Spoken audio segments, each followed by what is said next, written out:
Matevosyan. I'm Associate Director and Chief Engineer at ESIG, and I would like to invite you to this eighth meeting of Season 2 of DOE-funded Interconnection Innovation Exchange Forum for implementation of reliability standards for transmission, or i2X first for short. So just some ground rules here. We'll record the first part of the meeting where we'll hear from different presenters. So if you don't wish for your voice or image to be recorded, turn off your camera and microphone. And then the second part of the meeting, which will be Q&A and discussion, we will not be recording that. So just to remind you, if you're first time joining i2X first meetings, what is this about? These meetings are to facilitate understanding and adoption of new and recently updated standards that are relevant to existing and new inverter-based resources that are interconnecting to bulk power system. The forum convenes industry stakeholders to enable practical and harmonized implementation of these interconnection standards. I already mentioned that we're recording the first part of the presentation, but not the second part, which is the discussion. And then after the meeting, we'll publish the summary of the meeting, where we'll summarize recommended practices, challenges, gaps, and any future work that's needed. So just to introduce leadership team for this i2X first initiative, we have Cynthia Boswell from Boston Government Services. She's a contractor to DOE. Bob Reedy, who is with Lindell Reed, contractor to DOE. Will Gorman with Lawrence Berkeley National Lab, and Jens Bermer from Electric Power Research Institute, myself, Julia Matevosyan from ESIG, and Ryan Quint from Elevate Energy Consulting. So just to summarize the last i2X first meeting, we were talking about change management during IBR plant interconnection process and commissioning, and how to maintain conformity as the plant is changing hands, or some things in the plant are changing, maybe equipment or settings or things like that. And so that's what we were talking about. So I provided introduction as I do today, and then we heard IBR developer perspective from AES, OEM perspective from Vestas, and EPC perspective from Mortensen, and then had Q&A structured discussion, and meeting summary and recording and presentations are now posted. And Brooke, could you please put the link in the chat so that people can access it? But then, after this, the slides will be. So some of the key themes from the last meeting, we talked about that model and field alignment is mission critical. A studied model must match as commissioned and as left inverter and PPC settings to ensure compliance and performance and reliability. So kind of the plant has been built and commissioned has to correspond to what was modeled and studied. Compliance is a life cycle responsibility, so it's not done and gone. Grid conformity spans all of the milestones of the project development and also applies during the lifetime of the project. Changes in ownership, equipment selection, or design assumptions may introduce risks, especially if there is no good documentation or knowledge transfer is weak. So if people don't know what equipment they got, what are the settings, how the settings match models, and things like that. Early design decisions matter because incomplete requirements, generic studies, and premature assumptions, they drive downstream risks. And so iterative analysis reduces these risks.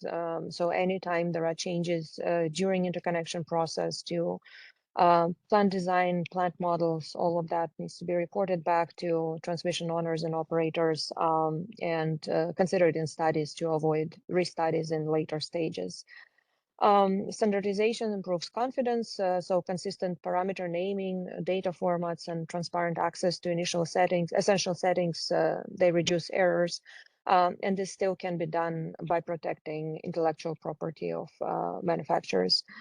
Commissioning is iterative and collaborative process, so field testing often reveals compliance risks that are not captured in studies, such as communication delays, filtering impacts, metering, hardware limits.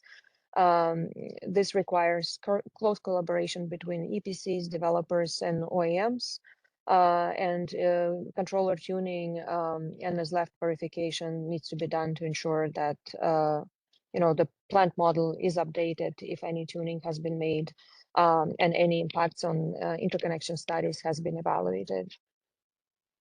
All right, so just a short overview of where we are right now. We're on the 8th meeting of the second season of i2X First, and today we'll be talking about IBR plant commissioning best practices. We potentially have another spot reserved for this same topic, so we'll see how it goes today with Q&A, and if there is more to talk about in the January meeting, but if not, alternatively, we'll have 2 more meetings where we could accommodate other topics related to implementation of standards and adoption of standards. And then in March, we'll have hybrid event during ESIG Spring Technical Workshop that will be dedicated to grid forming, IBR specifications, testing requirements, and lessons learned from existing grid forming projects, and also areas where grid forming requirements have been already adopted. And again, sign up for all of the meetings. The links are here, and I believe Brooke also posted in the chat. So for today, I'm wrapping up my introductions now. And as I mentioned, we'll be talking about IBR plant commissioning best practices. And you'll hear, again, IBR developer perspective from Engie, and Zachary Hammond will be talking about that. Slightly unusual and very welcome today is PPC perspective. So that's, I believe, something we haven't heard in both seasons of i2X meetings. So I'm very looking forward to hear from Lars Johnson, from PPC manufacturer, IESO perspective from Phillip Hiusser from IESO, and then again we'll have Q&A, and if time permits, also structured discussion. For Q&A, please go to slido.com, use the event code first8, and post your questions as presenters are covering the material. We'll hear all 3 presentations first and then get to the questions, but please post questions as they come up. You can also vote questions up if you see your question has already been asked, and that lets us prioritize the questions. And so without any further ado, please, behave in the chat and in asking your questions, be respectful. And I would like to invite Zach first to present IBR developer perspective on IBR plant commissioning best practices. Zach, I turn it over to you. Thanks, Julia. Actually, Rishi is going to get started on the first half of the presentation, and then I'll jump on for the second half. But I'm part of Engie, part of the ops engineering group. So is Rishi, and together we cover the Canadian and US assets for Engie North America. Yeah, thanks very much, Zach, and good morning, everyone. Julia, do you want to just confirm you're seeing the slide correctly? Yes. Awesome. So yeah, we'll jump right into it. Maybe we'll start off with the classic corporate propaganda slide, just for those who are not familiar with Engie as a company. So we're a generator owner operator. It's a global company, but our footprint in North America looks a little bit like this. So we have about 10 gigawatts in operation across wind, solar, and battery storage. So pretty much all IBRs. Our generation business is close to 100% IBRs in North America. And we're across a lot of different footprints. So we have a heavy footprint in Texas as well as in SPP, but also quite a few other IESO and TP regions around the US and Canada. And as Zach said, him and I both work in the operations engineering group. So we primarily work on projects that are either have attained COD or are very close to attaining COD. So commissioning, which is the focus of this presentation, is a really key area for us, because that is the handoff point where we are first taking on these projects, and we have would say, a pretty well built-in self-interest in making sure that commissioning has been done effectively and robustly, because commissioning is, as we're going to elaborate on further, kind of your final chance to easily catch and fix some of the problems that can arise from incomplete plant design.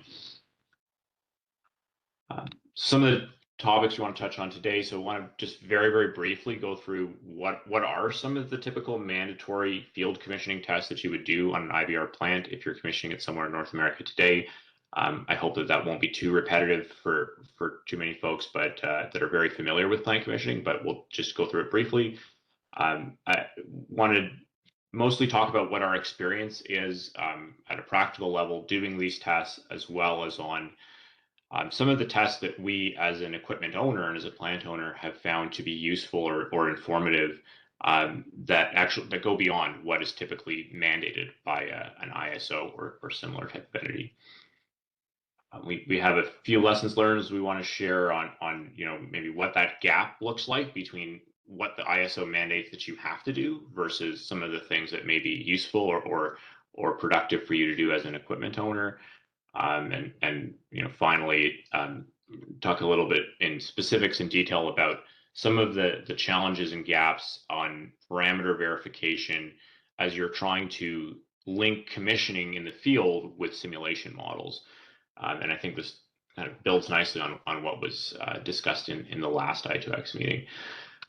All right, so get right into it. So try to get through this part without going too much detail, but I think an important thing to mention is that in our experience, there are widely varying levels of mandatory testing depending on where you're commissioning your plant today. So if you're familiar with ERCOT, for example, ERCOT has pretty well structured commissioning test requirements as part of the resource commissioning checklist. If you're developing a plant today, those results have to be submitted to ERCOT. They have to be reviewed by and approved by ERCOT, and that's kind of the high watermark across a lot of ISOs. What can also be the case is there are some regions where there really are no mandatory field tests, right? The obligation of a generator owner operator interconnection entity is simply to certify to the AGIR, to use the IEEE 2800 terminology, that you have completed commissioning and that you are satisfied as the generator owner, and then you attain COD. So the ISO is not going to be directly involved in dictating what the test should be or in reviewing the results. That responsibility falls completely onto the GOP. And that's a situation that obviously creates a potential problem, right? Where if you as an owner developer don't have a very robust testing process, you can potentially advance your project past COD very rapidly without necessarily doing a lot of tests. But as we're going to talk more about, that's not really a desirable thing to do. So definitely the perspective from Engie that we want to share is that doing a lot of commissioning is beneficial to you as an owner, whether or not that is being mandated by an ISO. Another point to note is that in terms of NERC standards, this is a bit of a gap area, right? Because NERC standards do not become applicable to a entity until it has attained commercial operation under the NERC rules of procedure. So anything that you do prior to commercial operation, which is typically what commissioning is not going to be engaged by NERC standards. So we don't have NERC standards that explicitly address how you should or must commission a power plant. We do, of course, have mod testing. Mod testing isn't a commissioning test per se. It's an ongoing requirement that applies throughout operations. But it is not initially due until approximately 1 year after COD. So again, it's not something that's necessarily mandated to be done before a plant goes into full operation. Now, the typical tests I've listed here, these are the simplest ones. So ABR is a big one, and one that we'll talk quite a bit about. Primary frequency response, so it's basically your governor control test. It tests the functionality of the plant controller to reduce or increase active power output in response to measured frequency excursions outside of a deadband. Active power control, which is your ability to ramp your active power output in response to a command from an EMS system or from AGC, depending on what the setup is. And the last one we won't really talk too much about specific to BESS units is capacity testing of amount of energy that the unit's able to discharge. So on AVR testing, a few things that I wanted to share is that although AVR testing is pretty much universal, AVR obviously is a very foundational functionality for power system reliability that needs to be there. And in North America, with the VAR 002 standard, we basically have an obligation most of the time for plants to operate in an automatic voltage controlling mode. There are a lot of ways to do AVR testing, right? So, going back to what I said before about ERCOT has a very well-defined AVR test methodology, to the point that they have an Excel template where you put your data into the template and it is plotted in a very specific way that makes it easy for ERCOT to analyze. But you can go across a whole spectrum of AVR testing, right? We see some tests that it's just, I switched my AVR to auto, and maybe I increased my set point a little bit and I decreased my set point a little bit, and I saw that in one direction I was increasing reactive power, in the other direction I was decreasing reactive power. Now my AVR has been tested. And that can go all the way up to actually validating the capability in both directions, leading and lagging, getting up to your maximum capability, your minimum capability, validating the response time. And we certainly would recommend, from our experience, doing as many different types of AVR tests as you have the opportunity to do, because they're all validating a little bit different things about the plant. So, for example, if you're doing AVR testing simply by changing your voltage reference to the plant controller, that is a little bit different than creating an actual voltage change, for example, by switching a nearby shunt capacitor or shunt reactor, or energizing a large power transformer that is nearby to the plant that creates an actual transient voltage disturbance at the point of measurement of the plant controller that it then has to respond to. And depending on the way that you're setting up your test, you're changing what you're actually testing, right? So if you are just changing VREF, you are not really testing, or you're not fully testing everything about the measurement loop of your plant controller. Another one that we found to be commonly missed is how AVR operates when the plant is not generating active power. Of course, there's different specifications about this depending where you are, but whatever the plant is supposed to be doing is something that you, I think, really want to validate. And this is actually where we have seen some issues in real world operation in terms of transition between modes, especially transition between night and day operation for solar plants, and making sure that the plant controller is able to do that in a way that is stable. That's not something that is necessarily mandated to be tested anywhere in North America. But as a plant owner, it's something that I think you want to get a good handle on by making sure that you do testing under both conditions or under a variety of active power generation conditions. And on PFR or frequency response testing, this is a test that I think people typically see as being very simple, right? So the typical methodology that we can use is a plant controller is going to have some capability within it to simulate a frequency offset signal, and that could work a few different ways. And we then are going to observe what the plant controller does in terms of sending megawatt set points. The performance criteria for this should be explicitly defined by the balancing authority, so the deadband and the droop characteristic.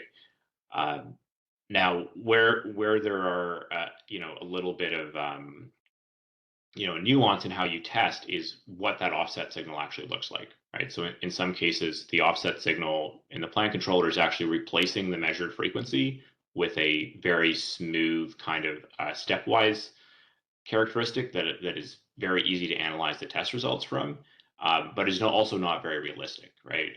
Because the real frequency doesn't normally look like that. So, what I wanted to share with this is, the method that what are we trying to do in terms of our philosophy of commissioning is like we want to try to stress the system as much as we can within the limitations of safety and equipment. And that's how we're going to find what the problems are, right? I think sometimes there is a philosophy that comes from a contractual and project management perspective, which is like, don't touch it. If you don't touch it, it won't break. And if it doesn't break, you won't have to do as much work to fix it. And that kind of makes sense if you're someone who is contractually obligated to deliver a power plant, and then your involvement is going to end when the plant has finished commissioning. But that obviously doesn't make sense from a power system reliability perspective, right? Because what we are really concerned about is the reliable operation of the plant during stress system conditions for the remainder of its lifespan. And that's where we come to some of the things that I wanted to go over that in Engie we think are useful, which is just test more contingencies, right? So just because your IESO is telling you that you have to do a particular test, doesn't mean that that's all the testing that you need to do.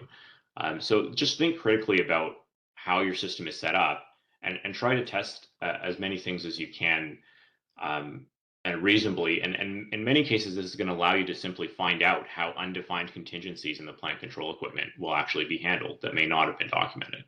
And a few quick examples that are very easy to test. If you have plant controller redundancy, primary and backup plant controller, just test that. You can pull the communication cables from the primary controller, let it fail over to backup. You can pull the control power from one controller, let it fail over to backup. Understand what your plant controller is going to actually do if it loses low voltage control power and then gets it back when it tries to reinitialize while the plant is still running. What is it going to revert back to its last valid command? Is it going to revert back to a default command? All of those things should be defined in design, but they aren't always, and they also aren't necessarily implemented correctly in the field. And so field commissioning is really the best way to test that and relatively easy to do quickly. Fallback modes in general. So if you have loss of metering, a blown fuse on a voltage transformer at your point of measurement, I think you want to really robustly understand what your plant controller is going to do under those conditions.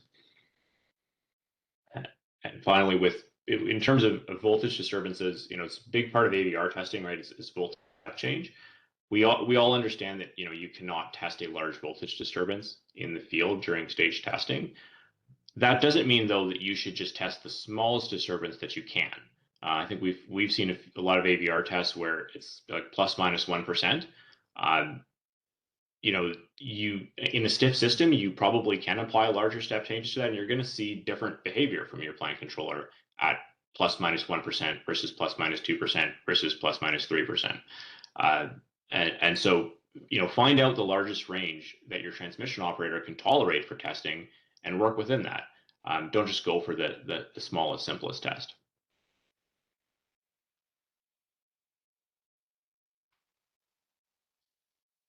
And once again, I wanted to reiterate night mode AVR for solar. So if your solar plant is in a voltage controlling mode overnight, it is a good idea to do similar types of AVR tests as you would during the day, during the night, to validate that functionality. If it's not in a voltage controlling mode, if it's in a mode that is a Q control or just offsetting reactive power, that should be tested and validated as well as the mode transition.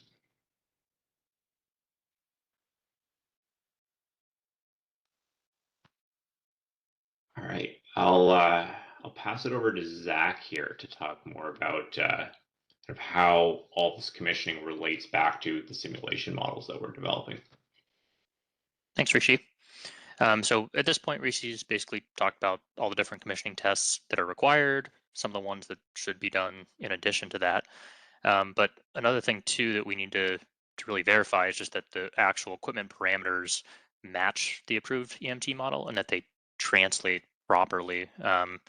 So ideally, these models would make life easier because you can just basically model everything out in PSCAD and then minimize some of your tuning work. But in reality, what we're finding is that some of the logic can be quite complex. So parameters aren't directly translating. So for example, often PSCAD models don't account for like the measurement frequency of metering devices. So also like the time for the PPC to send commands to the IBRs might not be considered, or even just the PPC runtime. So maybe every 20, 30 milliseconds, it'll send a new calculated P and Q command to the individual IBRs. But if that's not taken into consideration, it can actually have some significant impacts on the actual plant.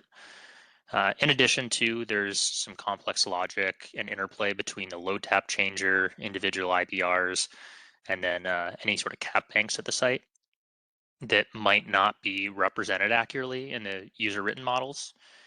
And we also find too that in PSCAD models, typically they're focused on the terminal voltage at individual IBR units, whereas in a lot of PPCs, they're just focused on the measurement at the POI, and then they basically just take the collector system aggregate and send it back to all the available inverters. So those are just a few things that we found from looking around at some of our sites.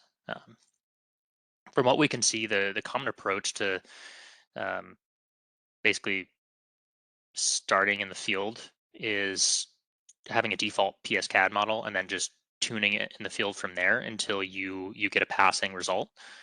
But most ISOs really don't have a lot of requirements besides ISOs like ERCOT.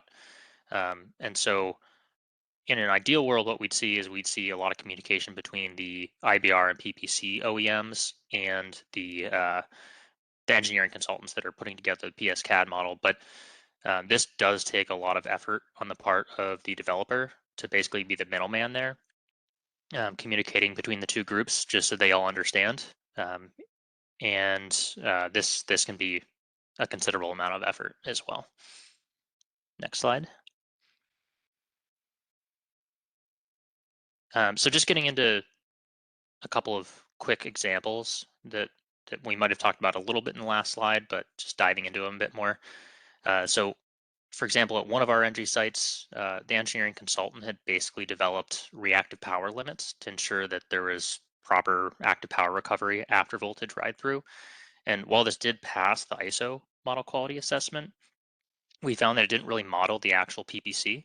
So they weren't actually using static gross reactive power limits. Instead, they were calculating the limit based on the active power at the POI. So you can see here, this table right here, the actual Qmax and Qmin values are very different at a low active power output versus at full capacity. So that's one thing that we saw. Another example, next slide, is regarding the active power limits. And so basically in PSCAD, the Pmax parameter is measuring at the inverter outputs. So for example, in a site, in this example, we have, let's say, 50 inverters, each with 3 megawatts. We're going to be having a Pmax parameter that might be set to 150 megawatts. But in reality, in the PPC, the Pmax parameter was the net active power feedback at the POI. It wasn't at the actual inverter terminal outputs. And so there was a discrepancy there. So you would have the aggregate of all the inverters would be 150 megawatts, but at the PPC measurement point at the POI, you have to also include in the collection system losses, transformer losses, basically anything between those terminal outputs and the POI. So while it was an approved model, it did lead to some unexpected results in the field. So at this point, basically gone over a couple of examples. That's really it for the presentation. Thank you. Maybe just quickly wrap up a few things that we mentioned. So I think it's definitely our perspective, like, don't just test the minimum, treat the ISO requirements as the floor, not the ceiling. And the point of commissioning is to find these problems and fix them. So if you can successfully commission without testing a lot, you haven't really gained anything, right? You've kicked the can down the road to an operational phase where it's going to be way harder and more time consuming and more costly for you to fix the problem. So use that time that you have during commissioning effectively. That finally, really to drive home with what Zach shared is that if you don't have very accurate models, and that is, in our opinion, pretty common, especially for plant controllers, then the full-scale commissioning tests are one of your last opportunities to really understand the plant level behavior. And that's especially true the less accurate the model is. So we shouldn't have a concept that just because we have an EMT model and we've done tons of simulations on an EMT model that commissioning is going to be really easy. We still need to do, in our opinion, as much work as possible in field commissioning in order to validate that. That's all. Thank you. Thank you so much, Zach and Rishi. So, and that provides a very good segue to our next presentation. So you mentioned importance of modeling PVC and also testing plant level responses. So the next one we'll hear from Lars Johnson from Merit Controls, and he'll present the PVC perspective on commissioning testing. Go ahead, Lars. You can share your screen. All right. Excellent. Well, that was a great presentation there. Thank you, Rishi and Zach. That dovetails well with content that I'm about to share. And just to confirm, is my screen content being shared? It's perfect. Excellent. Okay.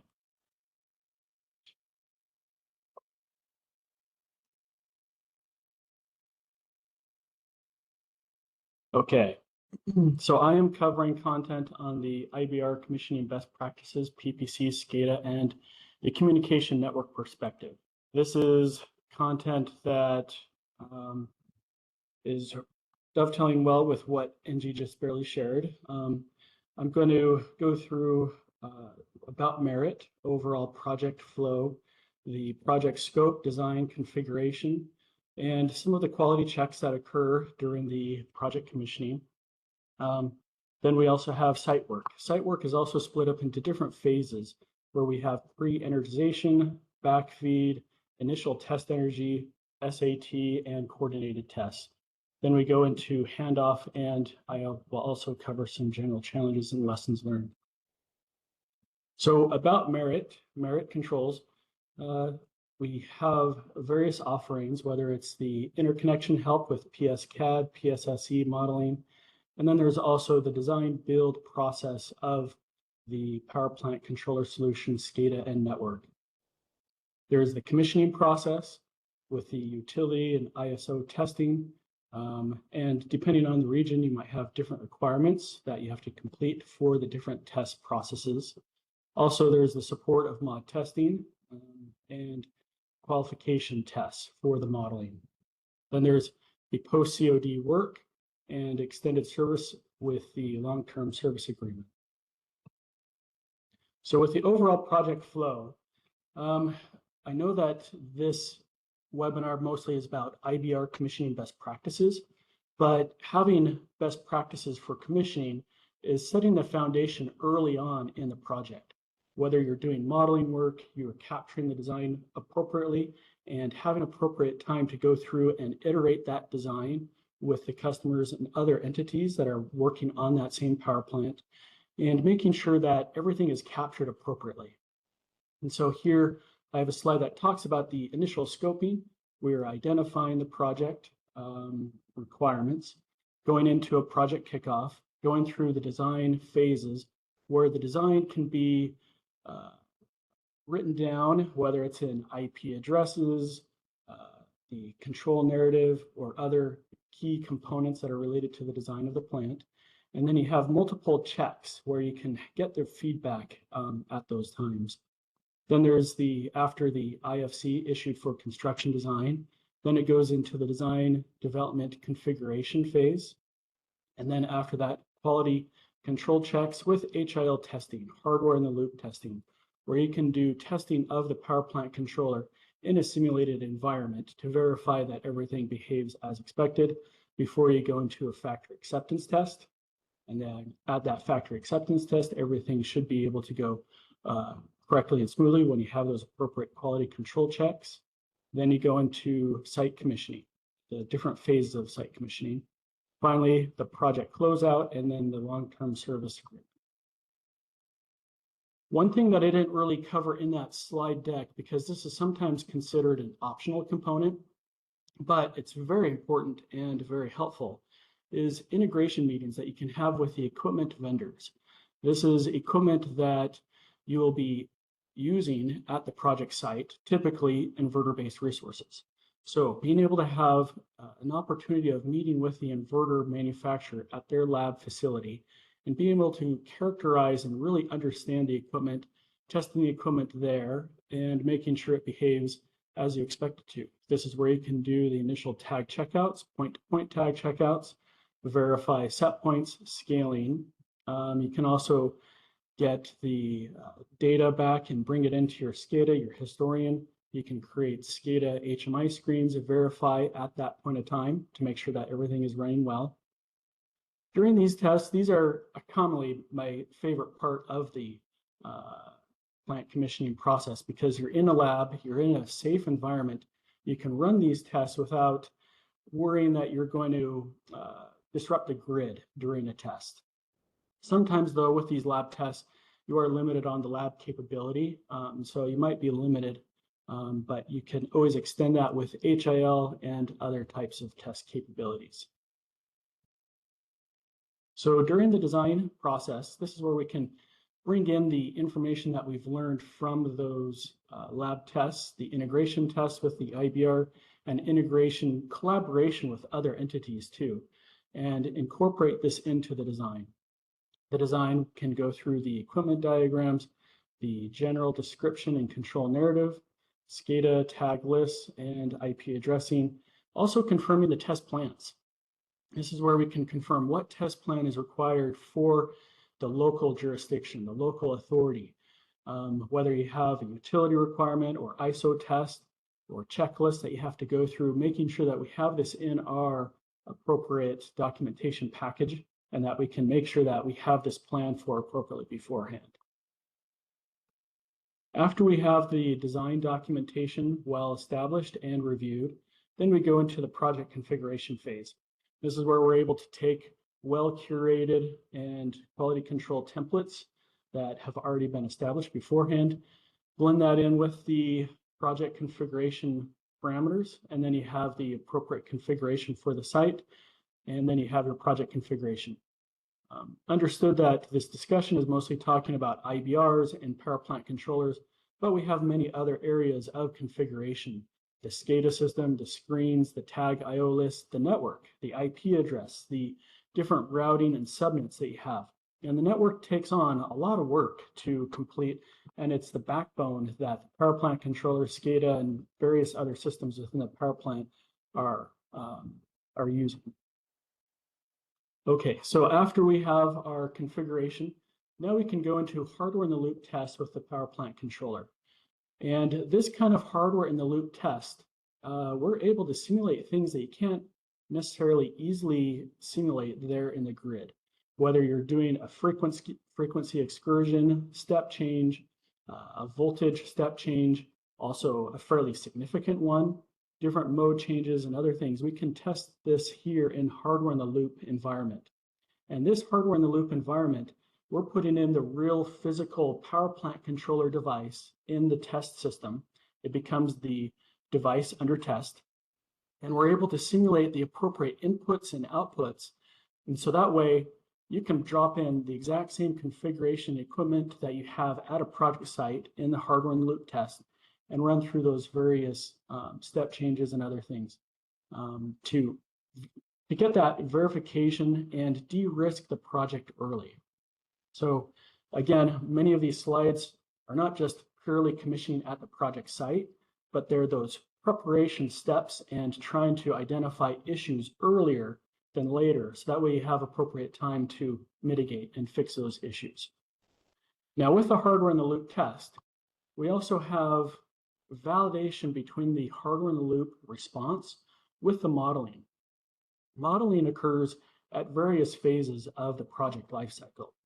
The very early phase to identify if this equipment is good for that region or what kind of things might need to be changed and modified for that. But then also through the HIL process and then ongoing after you do your mod tests to identify the test parameters and results of how the system behaved subject to these different kind of tests, whether it's automatic voltage regulation, PFR, step changes, or other things. Here on the right, we show a diagram that shows validation steps to make sure that the hardware in the loop, the equipment that is being deployed at the site and tested in the hardware in the loop, is validated with PSSE and also PSCAD to make sure we are having confirmed and matching results. After that, then it goes through factory acceptance testing. This is after the quality control checks that have been performed. And these are the checks that make sure that the hardware equipment is configured as it should be, the software configuration. So not just the power plant controller, but we have SCADA, network, and also this equipment is the same equipment that is deployed in the field with the same IP addresses that we have in the field. So we have appropriate plant emulation where we can simulate the actual inverter Modbus maps or communication maps and provide them the appropriate IP addresses that matches with the configuration at the project site. So not only are you testing the power plant controller, you're testing the communication latency that you might incur through going through different routers, firewalls, and other devices. You can also do at this time the security scan to make sure that everything is cybersecurity secure at that point in time. The FAT testing, this often goes through a customer witness test through the formality there. And then this equipment is shipped to site fully integrated, ready to be dropped in with a power and Ethernet can be connected at the project. So site commissioning phases. This is where we can go through the process of bringing up the plant in a safe and a manner of trying to identify issues earlier than later. And so it's a phased approach. You have the initial installation of the equipment at the project site, but then before the area, the PV array, the photovoltaic array, or the BESS units are energized, go through cold commissioning, the pre-energization test. And sometimes you apply temporary power to some things to be able to provide that. Then there's hot commissioning. The hot commissioning is also a phased approach, where first you're just bringing online a few components and then more and more components. With our organization, we like the ERCOT model with the checklist 1, 2, and 3 process, where you can validate the equipment as you gradually bring on more. And so in case there's an issue, you can limit the issue to just an inverter or two, work on the issue, and then implement a solution. So that way, when you bring on more inverters, there's not going to be as much of a problem. And then finally, there's utility tests. This is running through the specific IESO region or other types of tests that might be necessary. During the pre-energization cold commissioning, this is where the network is set up and validated. The core switches, routing is working as expected. We have the subnets and VLANs tested. The field fiber optic loop is tested, along with failover of the field fiber can be tested this time. Telemetry, tag checkouts. This is communicating to substation RTU, remote terminal units. Then there's also the Queasy ISO data off takers, or where we're getting remote telemetry signals from a utility at that time. Substation data integration. This is where we can get the meter data, breaker validation, other equipment that is there within the substation. This is a wonderful time when air disconnect switches are still open and isolated to be able to do some breaker validation too, to make sure that we have appropriate control of them. The field network equipment, the validation with generators and temporary power might be necessary to be able to light up the fiber optic. And we can go through communication troubleshooting. Communication troubleshooting can take quite a bit of time. Even though we've done tests beforehand, there's some new equipment that might be coming in that we didn't have in the HIL or FAT environment, and getting the coordination between other vendors. Again, this is also another opportunity to have those close coordination meetings between the various stakeholders that are working on the project site. And then you have these meetings to go through the point-to-point checkouts. So now we're getting to the point of time where there is backfeed, where the inverter-based resources are going to be connected to the grid, can receive grid power, and then also might be able to inject power, but in a limited amount. So typically 20 MVA below, and that's only connected by breakers. It's not just you're backfeeding more than that and then keeping them shut off, but you actually have breaker isolation. So that way only 20 MVAs connected. It's a great time to now do tests with live data, where you can actually see non-zero values from the meters, the inverters, capacitor banks and other things that might be connected. You can go through the thorough tag checkout for each inverter. At this time, we would do a very thorough tag checkout to make sure that all the points that are coming in as expected. The start and stop commands, confirming appropriate control, especially starting out with the real and reactive power control, confirming scaling. And then we can do some very initial auto closed loop control tests. Like Rishi mentioned earlier, you might do an auto test where you just change the set point and you see if it's moving in the right direction and other things. Since we have a small amount online right now, you can't do that much, but you're just confirming some baby steps. And then there's still some more metrics and counters and other things that we might be confirming along with data logging verification. Then as we get into hot commissioning, this is where we have more than 20 MVA connected, might go into the site acceptance tests. And so this is where, as Engie mentioned, we would do more tests than just what the utility would require. But this is something that we can gain confidence that we've gone through all the modes that we expect to run at the power plant, the transitions between the different modes, that they behave as expected, and then we can document this in the site acceptance test. And the site acceptance test is not just only for the power plant controller, but it includes the SCADA, the historian, the network, and various other things. This is also a contractual component that is a milestone there. There's historical data and screenshots that will be provided, and then there's some more tests that might be occurring before the IESO utility. Sometimes though, maybe if we are under scheduling pressure, sometimes utility testing might be moved up into the time frame before this or other times. Site work, plant testing, larger power changes needing coordination. So it used to be 10 years ago, as you brought up a power plant and you were under test energy, you could run your tests without doing as much scheduling. You were just in the test energy phase. But now as these projects are larger and they're more significant to the grid, we have to have appropriate coordination with the transmission operators, ISOs, the local utility, to make sure that they are able to handle the different changes in power flow that are occurring at this project site.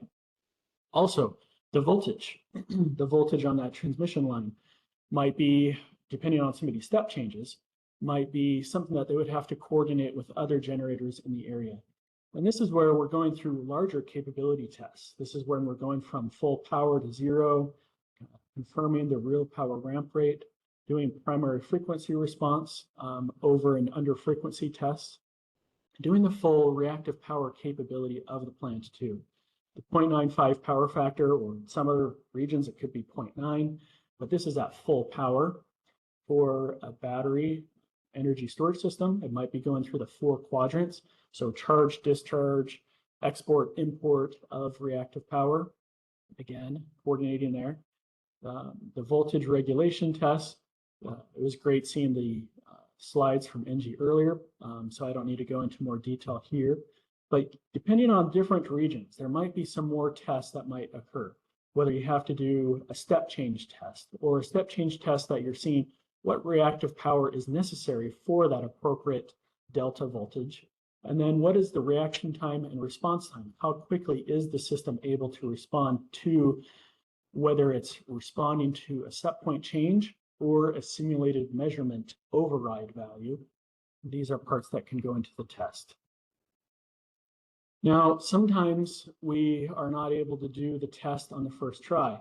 One common item is just grid voltage. Typically, when we're doing some of these tests, when we're manipulating grid voltage, the grid voltage might already be high. And if it's already 3 or 4% above nominal, and then we're trying to push the voltage even higher to be able to prove out the plant, we might be reaching grid or inverter limits at that site.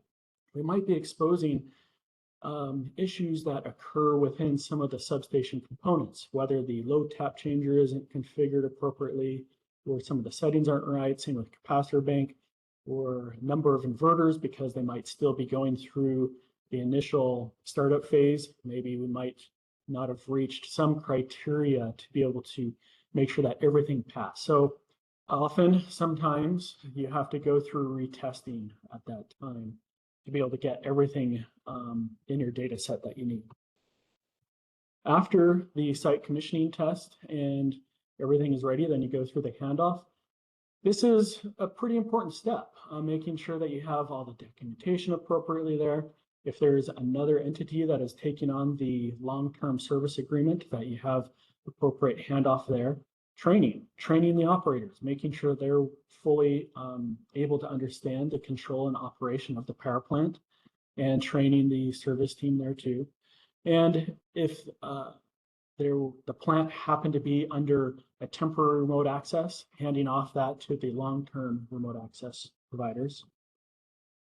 And then challenges and lessons. Scheduling. Scheduling is one of those things that continually comes up as a difficulty, where you have momentum that is starting and stopping due to weather delays, equipment availability, or other things that might be impacting the project schedule. And then being in the loop with the latest schedule changes or the estimate of when some next work might be occurring. Unfortunately, this might lead to a squeezed timeline during the commissioning phase, because the COD, it still needs to be set, still needs to be met, but then there was construction or other delay that occurred beforehand. Troubleshooting and third-party issues. With having the ability to see all the equipment on the network, we're able to troubleshoot and provide information to other entities if there is another component, whether it's an inverter or substation component that needs to be troubleshot with the other parties. We have the visibility to be able to do that. So, but that might impact the time and the final commissioning. So resourcing, also discovering late requirements. This is why so much of the slide deck was not just purely commissioning, but it's those early phases of going through the design early, going through HIL tests, and working with the other vendors that are as part of the solution, trying to make sure that we're identifying these requirements as early as possible. As we deploy more projects in grids that might be further away from substations, unfortunately, sometimes when you encounter weak grids, you might encounter some of these issues that come up related to them. So passing the test on the first time might not occur, but might need to create some workarounds or tuning. With an open platform, that's where we're able to put in some of these workarounds to adapt to it in a power plant controller, like changing the sequencing, the startup phase, or making sure certain prerequisites are met before the next component is energized. There are some modifications that can be done in the power plant controller to adapt, but that also might lead to some delays. But anyways, the main item here is preparation.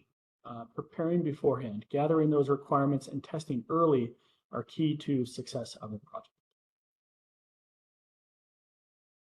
All right, that is it for me. I will hand it back to you, Julia. All right, thank you so much, Lars. Fantastic presentation. And I would like to remind people to put the questions in Slido, slido.com. First 8 is event code. So if you have questions to Engie's presentation, Lars's presentation, and the one that is about to follow, please put your questions in the chat, don't be shy. And with that, I'll pass it on to Phil to talk about IESO perspective on commissioning testing to complete this, group of people involved in the commissioning testing overall. Phil, I turn it over to you.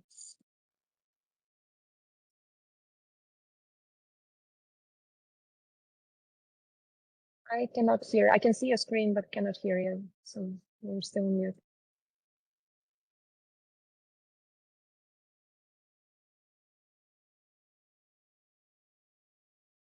Still cannot hear you, Phil. Let's see if I. Okay, how about now? No, now it's good. Yeah. Thank you. Okay, great, thank you. Let me go back to my opening slide. Okay, yeah, so sorry about the rough start there. My name's Phil Hiusser. I'm from the Ontario IESO, Independent Electricity System Operator. Ontario has many functions encapsulated in the IESO. We're the system operator, reliability coordinator, transmission operator to some extent. We have many functions. And so today I'll talk mostly about commissioning and what it looks like from our perspective as we incorporate new resources into the Ontario grid, what we call the IESO controlled grid. And so our focus will be mostly on transmission connecting resources, but we do have some requirements for those that connect into the distribution system. They're a little more tame. They're kind of a subset of what's required for transmission connected facilities. And without further ado, I'll maybe give a quick overview of what Ontario looks like. So we are in the NPCC region, and our total installed capacity is about 38.8 gigawatts. We have about 5.5 gigawatts of wind, and almost all of it's grid connected, about 90%, and we have 2.6 gigawatts of solar, and most of that is distribution connected. And over the last year, we've been rapidly incorporating battery storage. Ontario's expectation is that we will start to be capacity constrained around 2030, and so battery storage is kind of a good solution for the medium term to help us with capacity constraints as we build out other resources. So yeah, this year has involved a lot of commissioning of battery facilities especially, but we do have a long history with wind and solar as well. Ontario's wind is mostly in the south, and we anticipate that in the future there will be a significant build out of wind plants more in the north. Also kind of, as was just mentioned, maybe in more remote parts of our grid. So our commissioning process is kind of geared up so that we do a better job as a system operator of understanding the controls, of modeling them. We have adopted an internal EMT program within the last year and a half. And so we do have a large scale model of our grid for EMT studies, and we are incorporating EMT models into that large scale model. So that's paying dividends already. It's relatively new for us, but it is working well. And I'd say like maybe here are some of our recent peaks. Our total energy consumption this year is around 150 terawatt hours, and Ontario usually peaks in the summer. We were close to 25 gigawatts, and it's expected that over the next 25 years we will have a significant growth in electrical demand, and that will necessitate, I guess, like most regions, a significant build out of our generation capacity, and a lot of that will be renewables, inverter-based resources. So I'll maybe stop there with information about Ontario and just talk about what our commissioning practices look like. They're part of a bigger process that we call Connecting to Ontario's Power System, and it has 6 individual phases. But the performance validation, the work that I do is near the end. It's part of the commissioning phase of the overall process. And it comes at the end of some studies, design and build, a lot of what was just talked about. And so we start to get information about a fairly mature project here at the registration phase of our overall connection process. And like many of our studies are done well in advance of those final designs coming to fruition. Ontario does not have an interconnection queue. We're mostly a first come, first served system, and studies are done with preliminary information generally. So maybe I'll focus a little bit on this section over here to the left. The ratings of the proposed facilities are often tentative, sometimes they're targets. The models are often generic or hypothetical. They'll be tuned to meet requirements, but they may not correlate with eventual systems that are installed. Many assumptions are necessary on our part to make sure that the right interconnection studies are done and assessments do ensure a successful integration of that new facility into existing grid. But the conditions that are placed on those approvals, when like at the end of this phase, facilities are granted approval to connect, but it's conditional upon meeting performance requirements and meeting the other requirements of that. It's called a notification of conditional approval, a NOCA. And so that's like our agreement with proponents to be able to connect. And then all the hard work is done, design and build, all the engineering that was just discussed. That's all done. And so as vendors are selected and the detailed design is done and the trade-offs start to be made, the plan may evolve. And so all the way through this process, there are expectations that if there are significant changes to the design, those design changes will be fed back to the team that did the approvals so they can evaluate whether the assumptions are still intact and if any further study needs to be done to revise the approval. And if so, the sooner in the process that those discoveries are made, the better. It lets everybody kind of adapt to changing conditions. And by the time they get to the end and commissioning is ready, everybody knows what's expected, what demonstrations need to be done, and hopefully it goes smoothly because the planning has been robust. And so I'll maybe just transition now to the commissioning phase. So by the time we get here, commissioning, I'll be careful to differentiate. I think the way I'm using the phrase commissioning is different than what everyone else has been using so far. For us, commissioning is a part of the connection process, and it has specific objectives. We want things demonstrated to the satisfaction of the IESO. And as Rishi pointed out, that's not everything that should be done. And generically, commissioning means making sure all the equipment works, that it meets specs, that it's going to function the way owners and developers expect it to. So that's not the focus of what I'm talking about. Ours is more compliance to grid codes. Our grid code is called the IESO market rules. And there are also interconnection requirements with the transmission owner. In Ontario, that's mostly Hydro One, a large company, and they have interconnection requirements, and some of the requirements or responsibilities for ensuring requirements are met are divided between the IESO and Hydro One. One example is that the IESO is not responsible for power quality considerations, whereas Hydro One is. So the commissioning stage is usually after most of the design work is done. Information about the facility is well known or tentatively known, and it has been provided to the IESO in this registration phase. So that information about the facility is used by my team, Performance Validation and Modeling, to prescribe commissioning requirements. And so those tests are executed in this phase. I'll talk more about that in just a minute.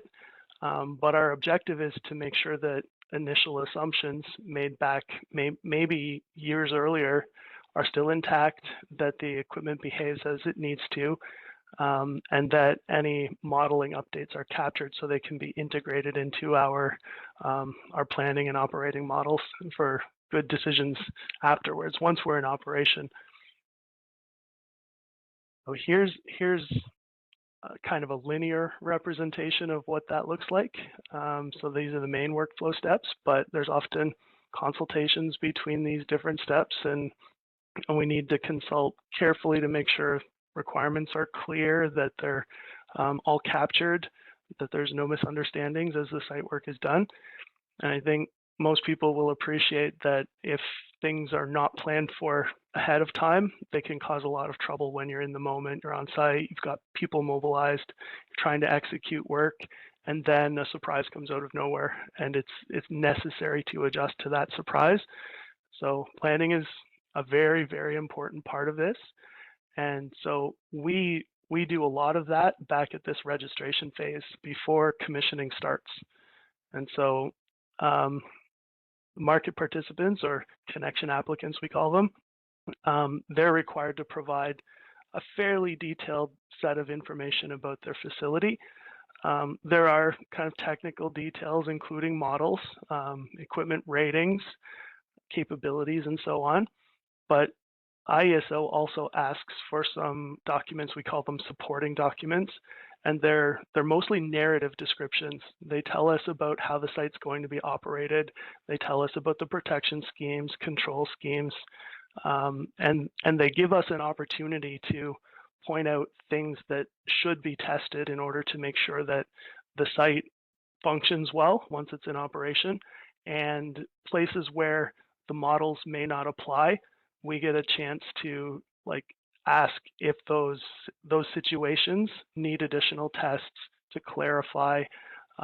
Where there's various modes, we can ask about whether all of them are accounted for in the models, or if they need separate models or different assumptions.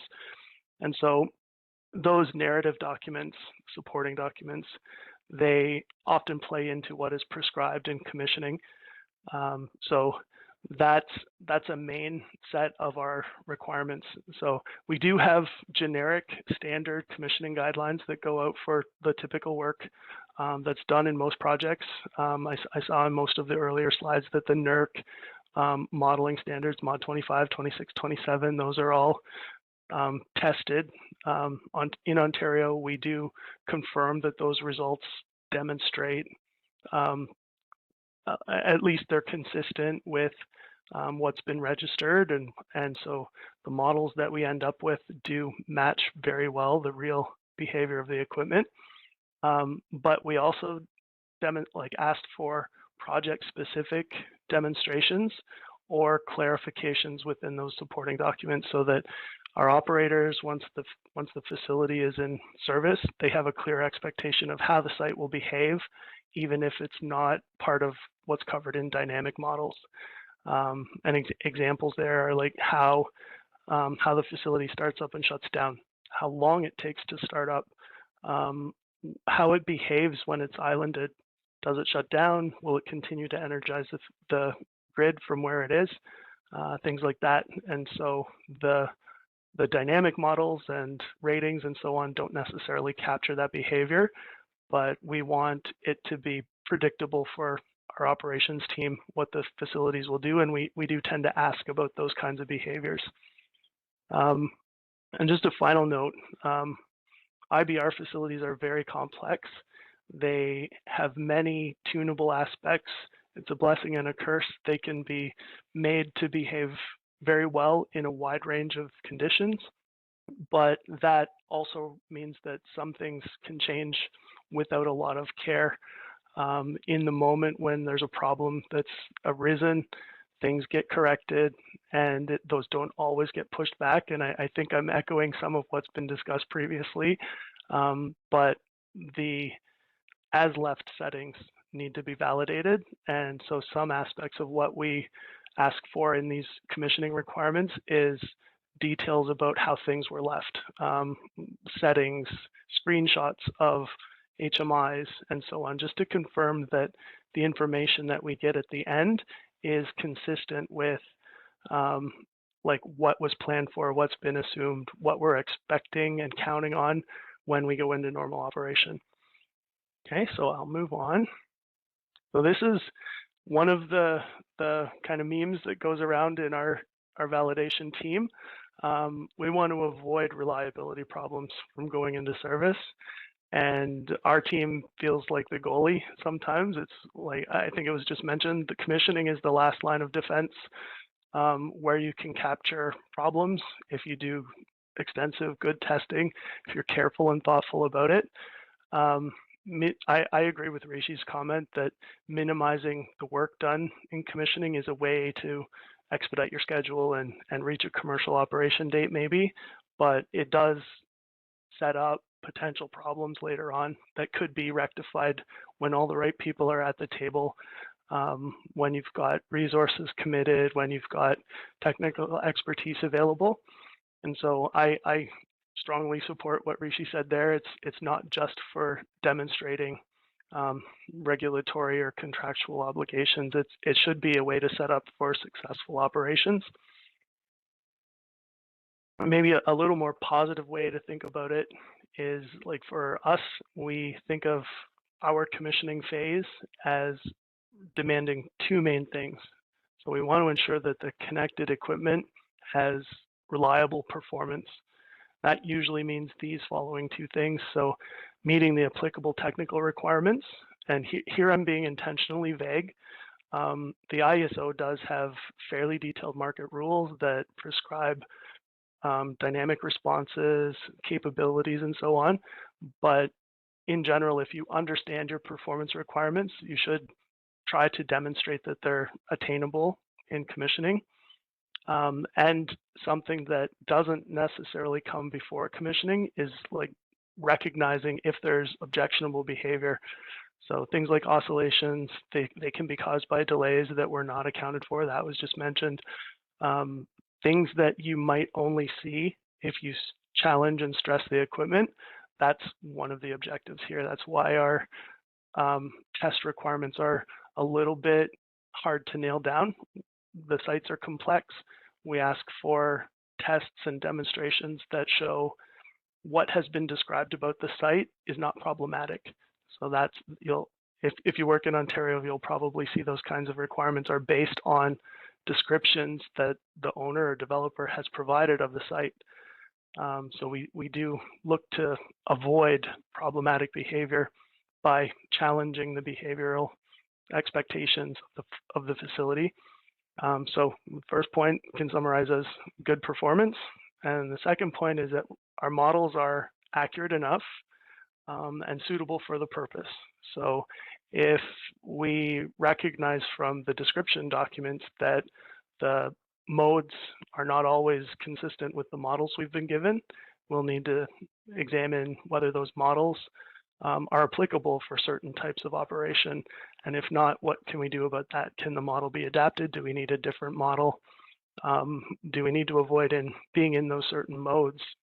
And so modeling is both an art and a science. And I think many of the limitations of some of our models, especially phasor domain models, they need to be good enough for the purpose at hand, but they shouldn't be like counted on exclusively. Models are great, but the performance part is also quite important, and these two things are complementary.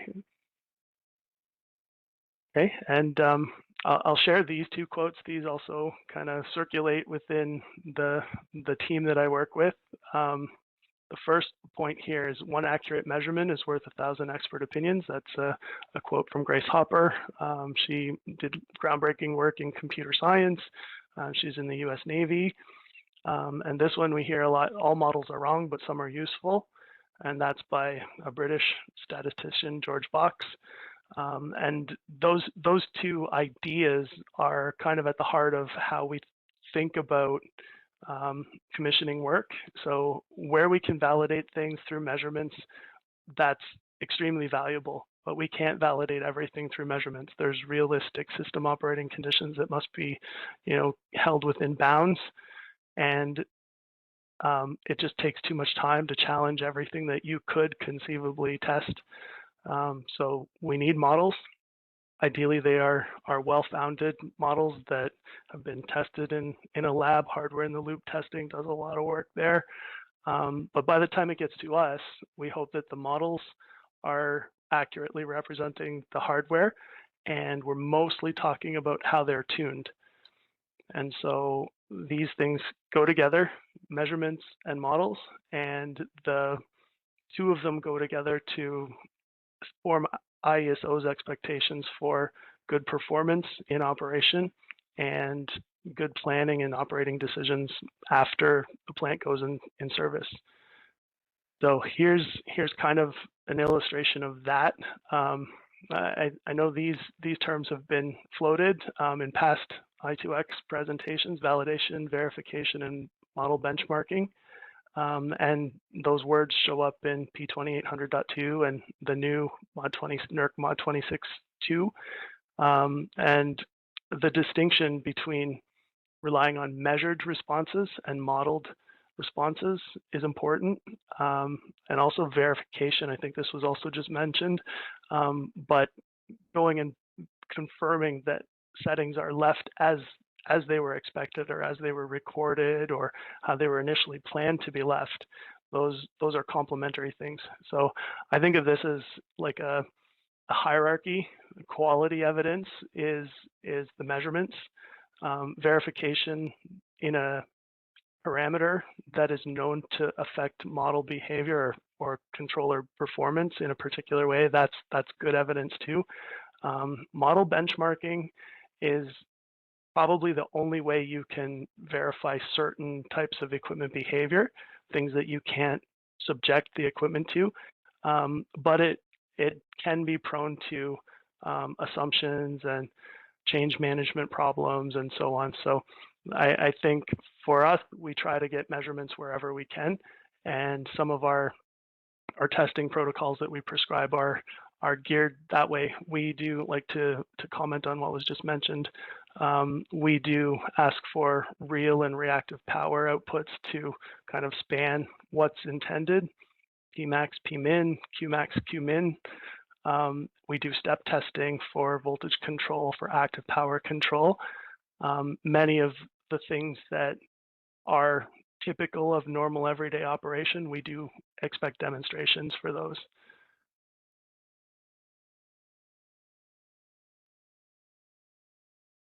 Can everyone still see my screen? No, it's stopped sharing. It was on slide 9. Okay. Yeah, there it is. Is it back now? Okay, Mm-hmm. Pardon me. I'm not sure what happened there.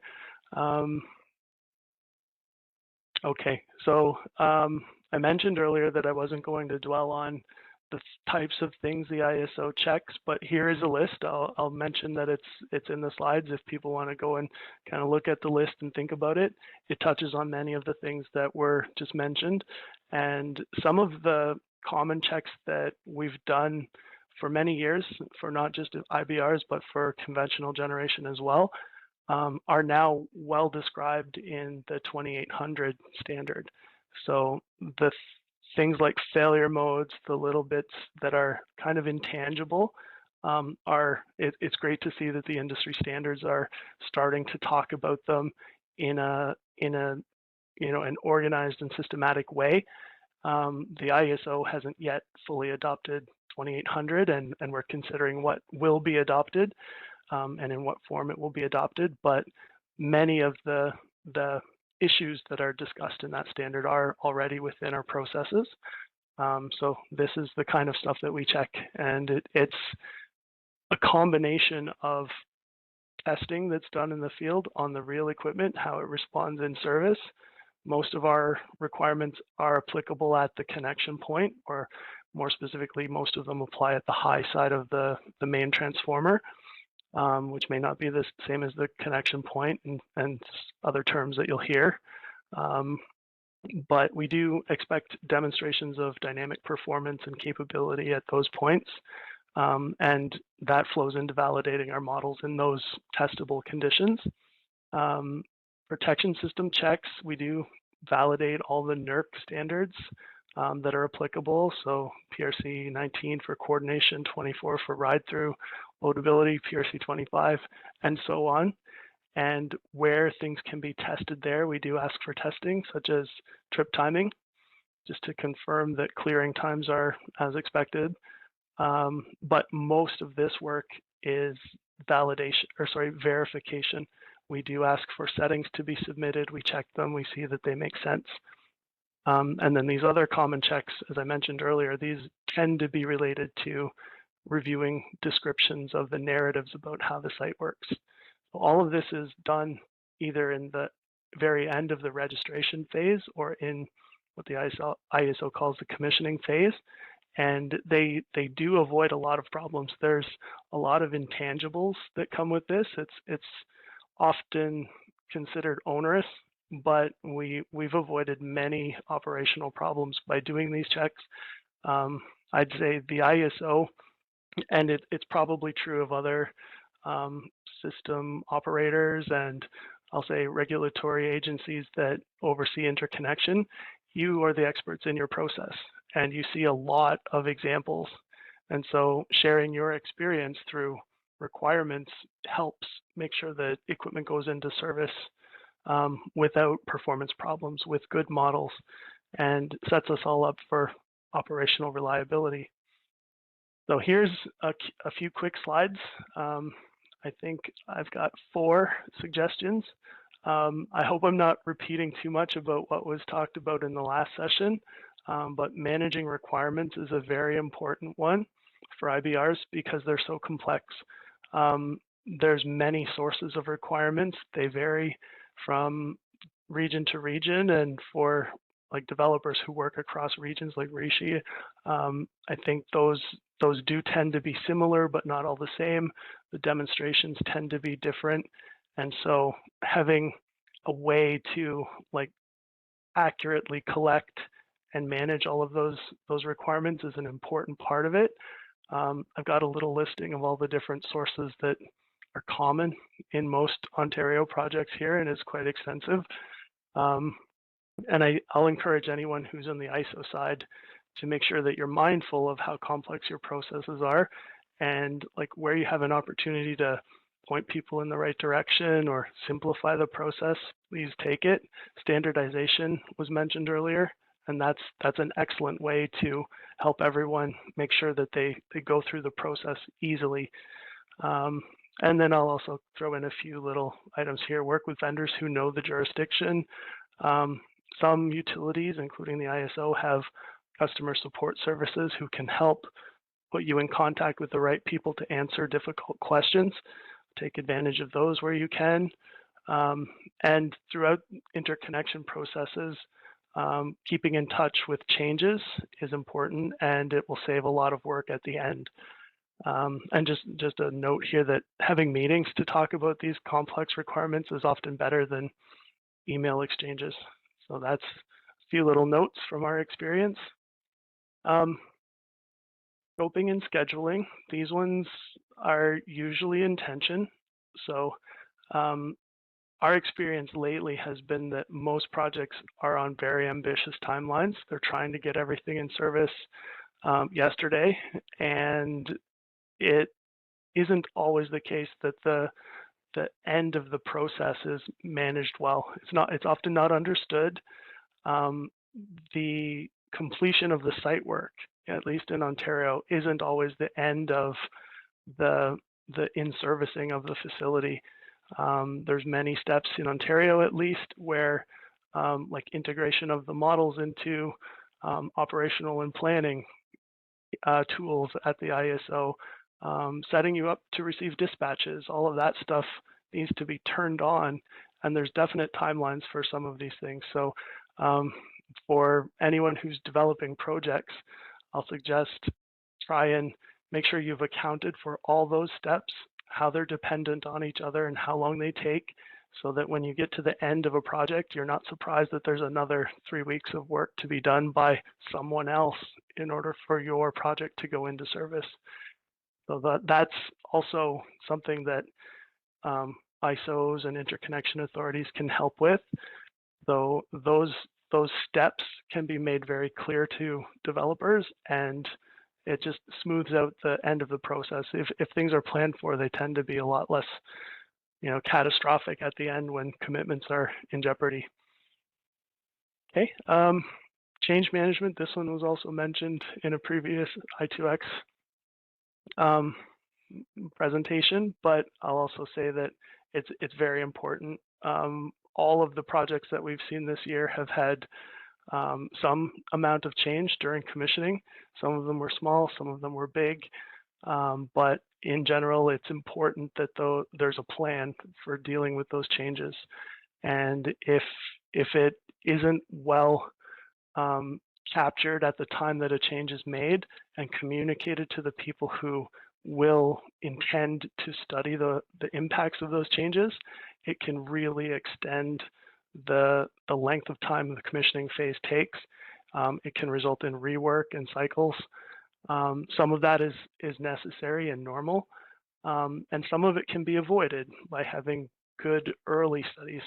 I'll mention from the IESO's experience that the EMT studies in like different expected but kind of unusual configurations, they can really help you avoid surprises that come up during real site commissioning work. So interconnection studies that are a little more onerous can help with the tail end. And these ones are a lot less expensive than site work that then entails these things to happen in an expedited way.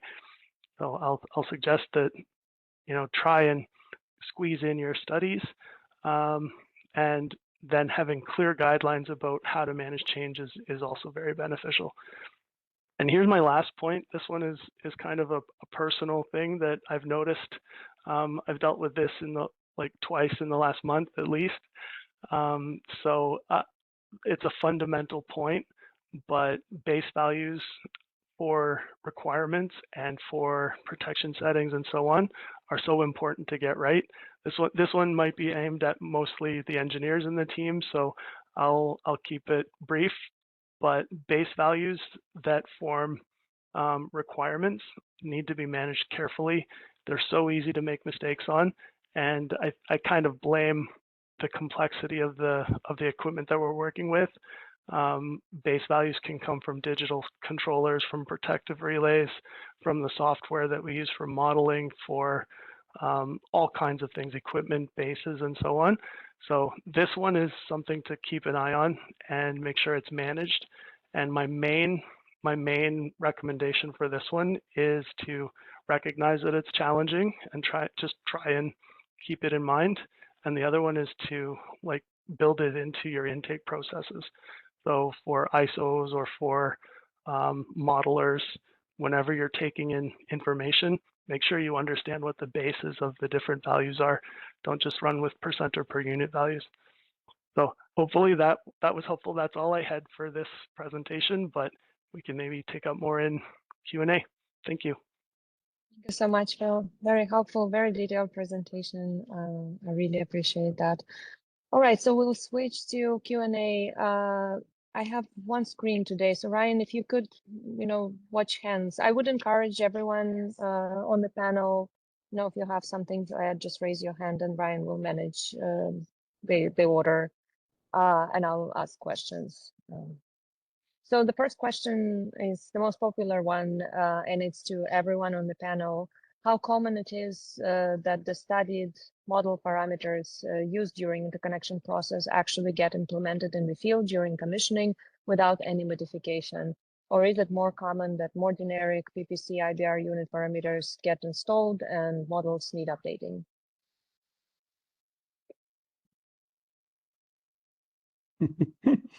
Well, how common is it? I wish I had a metric on that. It would be interesting to be able to have that with some real firm data, but unfortunately it does occur quite often, it seems like, because I'm thinking of when we're testing the plant, you're testing the plant as a system as a whole. It's not just the inverters, but you have on-load tap changers, you have capacitor banks, and then if you have hybrid plant that is both PV and BESS, they have their own dynamics too. And with capacitor banks, they're always different, different custom implementation for each site, it seems like.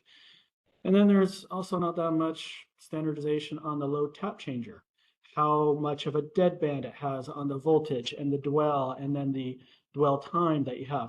So sometimes I've seen that I've had to detune a site because when we do a step change on voltage, we were getting too high a voltage at the inverter terminals. We need to allow enough time for the tap changer to be able to move, or the capacitor bank to be able to get to a threshold to be able to switch. And so, okay, there's been sometimes it hasn't been a PID tuning, but it's more of like a rate limit slew to be able to slow it down. That's just an example there. But sometimes it's kind of hard to determine all of this beforehand, even though we've done so much prep work with appropriate TS-CAD models, HIL. Sometimes you just don't really get these dynamics and metrics until you're at the project site doing commissioning. Commissioning is the time to do it. You know, that's when you have the site test energy. It's a wonderful opportunity, but it's pretty difficult to get all those dynamics early on sometimes. Anyone else? I would agree. I think in general, most projects have some amount of model change, especially once you're connected and testing with a real system, because many interconnection studies early on, you can model the plant accurately, but the system that you're connecting to is assumed usually. So the dynamics when the system is a realistic one can be different. Some of that can be accounted for, but it's all models are wrong. And once you're in a realistic situation, you may find that the little differences between what you've accounted for in very detailed models and the real system can be better represented with a slightly tuned model. So that's an empirical result, and it's often a compromise from a theoretical perspective, but you get a better match to real behavior. I can maybe add just one thing to that. I definitely agree with Lars and Phil, and there some of the fundamental limitations of the simulation models will prevent, you know, being able to get 100% of the way to the final parameter in the simulation domain. Things that simply aren't represented, like tap changers, and so forth. And you know, oftentimes our existing model would have been tested on single machine infinite bus basis, and so your PPC gains, for example, you know, those, I think we all know those are not going to directly translate well into the field, especially for weak systems. That all being said, though, like, okay, you can't get to 100%, but that doesn't mean that you should start at 0. And I think, you know, the one that Lars alluded to with the tap changers, we've seen that many times as well, where LTC control hasn't been accounted for in the PPC operation until you come to the field. However, that's happening because it's two different contractors delivering them, not because it's a limitation. Those LTC settings were already known like a year before commissioning. It's just that no one actually sent them to the PPC vendor, and they didn't even have the opportunity to evaluate them until they got to the field, and vice versa. And the person designing the LTC settings may have been completely unaware of what the AVR needs to do overall for the plant. They're just thinking, I'm designing a substation and it has an LTC. I'm going to use the settings that I always use for a power transformer LTC. So there are also some coordination problems that definitely can be resolved so that your starting point is a little bit closer to where you want to get to, and just to minimize the amount of field tuning. We can also try to standardize some settings wherever possible too, and then that just requires less variability from project to project for a given PPC OEM. Yeah, and Rishi, you mentioned coordination issues. I just wanted to bring it to people's attention that we had a i2X meeting where you talked about that, and that's in July. So if you want to go back to looting materials, I would invite you to do that. I'll jump over one question just because we are talking about, you know, changing settings and how well settings correspond to the models and things like that. So there is a question from Ryan. Can everyone talk to the process of getting updated around commissioning and COD? What happens when models don't match reality? Is COD delayed or are models updated after COD? Model changes can take quite a bit of time. So how is it managed during crunch time? Maybe I'll start. So in our world, the commissioning completes with validated models. So at least the settings and the expectations for updates should be well defined and agreed to. All of the registration and paperwork, I'll call it paperwork, but that stuff can be updated after commercial operation date. It is very generally the case that, you know, the studies need to be squeezed in before things can go into operation. so that the implications of the changes need to be accounted for, but they don't have to be reflected in all the final documentation in our system. And Phil, when you say validation, do you mean like model validation based on commissioning tests, or do you mean just verification of parameters, or both? Yeah, good clarification. We usually lump all of it into the term validation, but yeah, we wanted to see that the models are a good representation of the tests that we've done, and any verifications are, propagated through into the models that we do have, and where that is a material change in the behavior of the models that are used for planning operating limits, that kind of change does need to be used to update operating limits before equipment does go into commercial operation. So it's possibly, depending on the nature of the change, it can result in some rework on the study side and some delay for operation. Thank you. Anyone else wants to talk about that? What's the common practice about? Yeah, go ahead. Oh, I don't know about common practice, but that's when I often see these escalations of the timeliness. We need to be acting on some kind of time frame very quickly to be able to get the models updated, so that way the customer can meet COD and not delay. Again, that would be something that one of my colleagues might be able to speak better to. But unfortunately, with some of the urgency, I think I have seen that it could hold up if it's not done timely. So basically, based on your experience, you would see if there are any discrepancies between parameters in the field and what was modeled, then that would hold up COD rather than will be implemented after COD. They're usually fairly small, though. It's mostly just like confirming parameters, whether it's a ramp rate or some other kind of component in there. It's usually fairly small. Rishi, Zach, do you have anything to add to this? Sure. I can. Well, Zach, why don't you go first? I was just going to say, like, I agree with Lars that the timelines are sometimes pretty crunched, and we do occasionally find issues after the fact that we have to go and update later. It's not ideal, but in some cases, especially with ERCOT, now that we have required PVRs to do, we've been digging into them more and just finding issues as we come across them that then require a model update. I can kind of give maybe two perspectives. One is like what happens versus what we would like to see. So in my experience,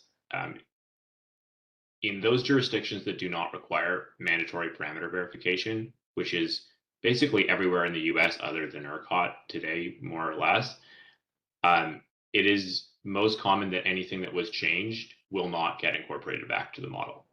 A model will be submitted, but no changes will be incorporated in it, because the shortest path when the IESO shows up and says, send me the as-built model, is to just send them the model you already have without incorporating any, because once you start changing it, now you have to go back and do model quality assessments. You may need to change other things based on once you've reflected the field changes back into the pre-commissioning model.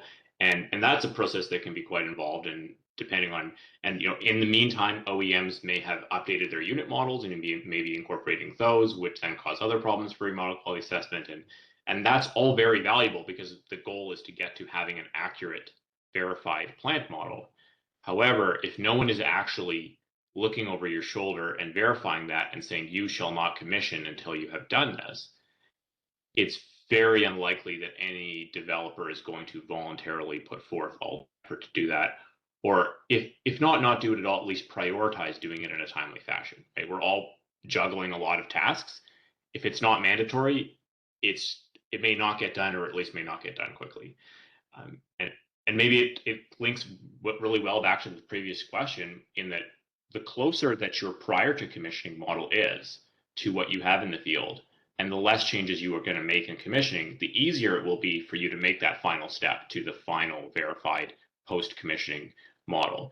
if you came into the field with a model that had many discrepancies versus the field had, fundamental differences in model structure versus what you actually built, and you now have, 100 changes that you have to make, that's going to take you months to years to get that completed. So set yourself up for success, right? Don't commission based on starting from your model. Don't try to sync them only after you've commissioned. That will be a lot of work from our experience. And maybe I can punt it over to Phil. Phil, do you feel like you have enough guardrails to protect against something like this happening? Kind of, plants going into commercial operation with settings that are not corresponding to what's in the model that has been submitted. Do you have enough this looking over the shoulder of Rishi and Engie I to make sure Ontario, that this does? We do. The performance validation process here it's pretty involved. I will say that. We do have like a strong team. Everybody's got expertise in modeling and protections and equipment parameters, and it's a very collaborative effort once we're here. Like, we're trying to get things in service too, but with all the right checks and balances. And so I think like the checks can help resolve problems as well as ensure that the right paperwork gets done. And I do come back to like the distinction between performance and models. Like, when we're at this stage, we spend a lot of our effort on making sure that the performance is good, that it meets the requirements, that there's no likelihood of oscillatory behavior and so on. Certain models, we won't be using them immediately in interconnection-wide studies, so they can wait. UDMs is a common example. They might not have been developed yet, and they're promised for the future. And so those kinds of things, we try to be judicious, but there are certain things we need in order to make good decisions in operations, and our phaser domain models need to be very well tuned and representative of the equipment. Our EMT models, they've been very helpful in identifying likely problems down the road. So that's something that is new to the IESO, but I mentioned it already, and I'll maybe sing the praises of our EMT team. They're doing a lot of automated checks, and they focus in on potential problems and make sure that those are addressed carefully before equipment goes in service. So that's the main part of our work, is making sure that the planning models are in good shape and the performance is good. Other things are negotiable but important. Sounds good. All right, so I'll go back to kind of order of questions in Slido, and the question was to Engie. You mentioned that over frequency response for wind and solar because operating with no headroom is being done. Do you believe it's useful to test under frequency for wind solar and ensure that it behaves correctly to max available power? What about curtailed operation to verify performance if ever curtailed? Yeah, thanks for that question, and I agree. Like, that is a valuable test to test frequency response under curtailment, and furthermore, it's valuable to test at multiple different megawatt levels, especially for wind, because frequency, we know that there are complexities about frequency response under deep curtailment for type 3 wind generators, for example, and you will find it very difficult to get a conclusive answer from the OEM about exactly what happens in theory, and the best way to find out is just test it. And another one that we've run into that's related to this is making sure that when you test, okay, so one thing is testing what your active power response is. What about the signals that go to your EMS or dispatch system? Are they also correct under curtailment? And ERCOT published publicly some issues that ERCOT had with resources not sending the correct HSL under curtailment. And that's something that's actually really easy to test, right? You can just curtail your resource, and your RTPP should smoothly transition from non-curtailed operation to curtailed operation, because the actual amount of power your plant could produce didn't change in the from 1 second to the next when you got curtailed. That is often an issue in plant controllers that have very naive real-time power potential logic. And again, something that's pretty easy to test in the field, difficult in a lab, right? Because how do you simulate your wind resource availability or your irradiance in the lab? And Rishi, would you reckon it's also something where you could test what kind of SCADA signal you're sending back to the system operator? So like so your HSL is correct under containment. You could also test that, right? During commissioning. Yeah, that's right. And I think that's a good. I'm actually surprised that ISOs don't mandate that as a test, but as Phil said, you actually can't test everything. If you test everything, your commissioning will take forever. But it is one that we've seen real world problems with, where your real-time power potential, or HSL in ERCOT's terminology, just magically bumps up as soon as you go under curtailment.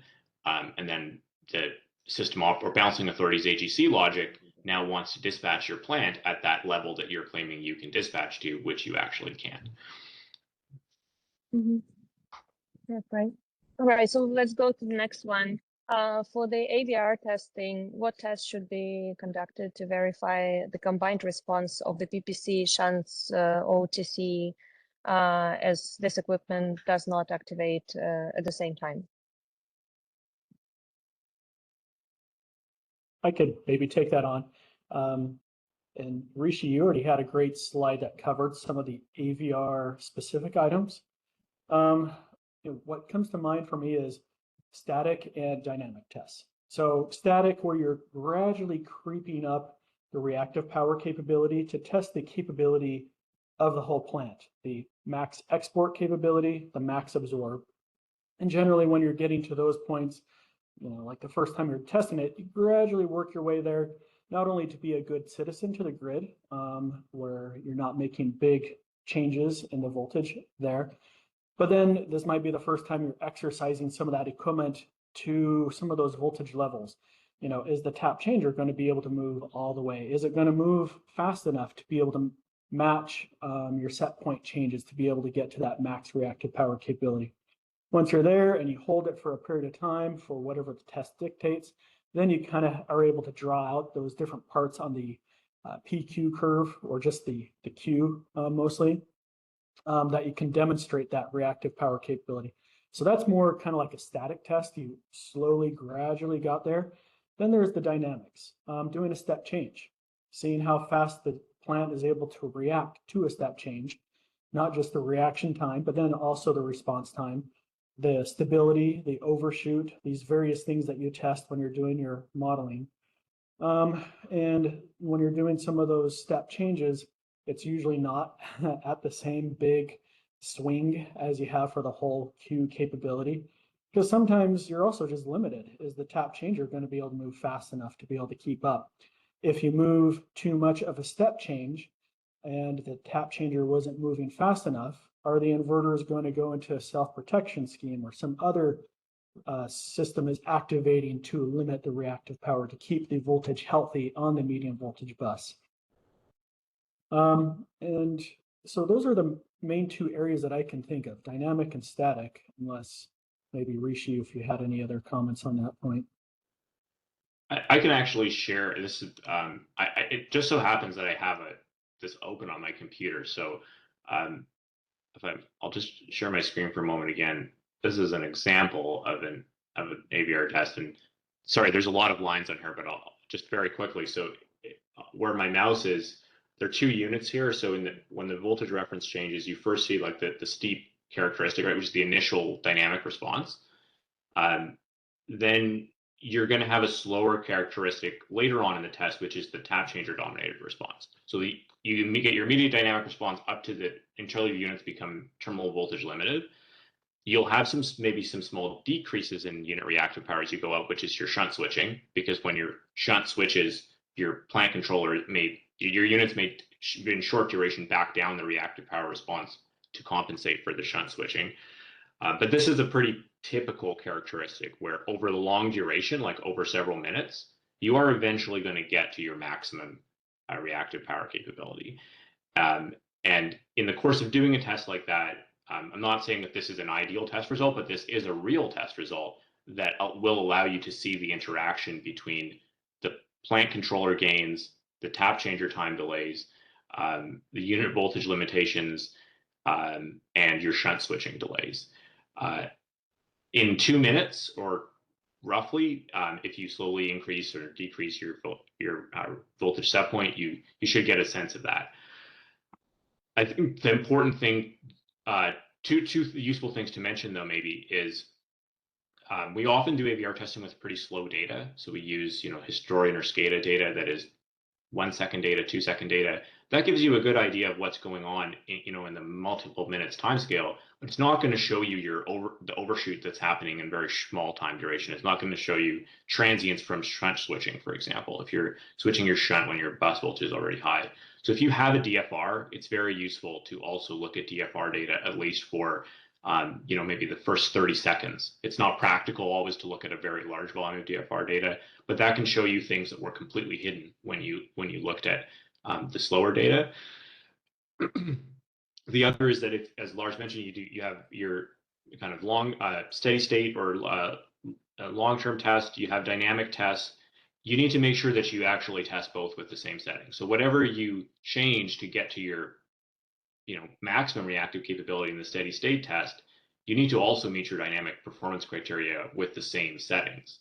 And if you find that you cannot get to what you thought was your reactive limit, whatever your actual as tested reactive limit was in the field should be updated back to the transmission planner, transmission operator. They need to know what that real world limit is. If you had previously told them based on studies that it was 100 MVAR and you found that in the field, you can only attain 92 MVAR, that 92 MVAR may still meet their requirements. That may not necessarily be a problem, but they should know what that real number is. And that's one thing I've often seen missed, is like not actually updating what the plant capability is based on as tested. That is, of course, a requirement of Mod 25 to test and report that, but then that often doesn't come until 10, 11, 12 months later.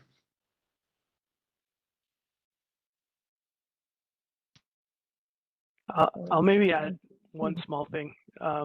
So the different aspects of the voltage controller that could be modeled, like for example, if you've got high side voltage control with droop, the slope of that droop, the deadband that might be implemented there, and the limits on the power plant controller Q outputs, those can all be tested if the system conditions allow, and may be mitigated by the amount of connected inverter capacity as well.